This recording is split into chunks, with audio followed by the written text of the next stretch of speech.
He's always been present and He's always been there with us. It's day 6 of the 7 days gratitude challenge, and today we're going to look at the fingerprints of God in your life. Yes, these are the subtle moments where you heard God's voice leading you the right way, guiding you, giving you peace even in moments of confusion.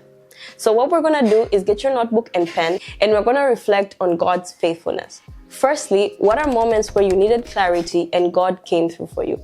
It might not necessarily be an internal voice that you heard, but maybe it's a clip you saw somewhere, or someone told you something, or someone posted something, or you read something from the Word that gave you that clarity that you needed. Secondly, we're going to look at moments where you felt confusion, but you just felt peace within you because God was that confirmation that it's going to be okay. Thirdly, we're going to look at those no's that God gave you. There are certain things that you wanted, but God said no. And even though you weren't sure why, later on you came to realize God was actually protecting me.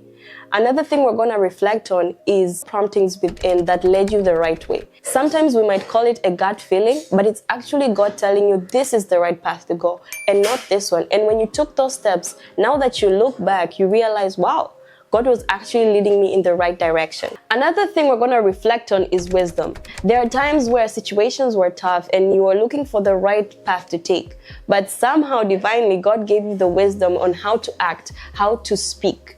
And that is something to thank Him for, because words have power. Maybe you could have done something differently that would have resulted in something that's worse. Lastly, we're going to look at the tiny prayers or whispers that you made to God that showed you that He was closer than you think, because at times, God might feel very far, but there are those whispers or thoughts that we have that He answered. These are things to thank God for and be grateful for, because He's always been present and He's always been there with us.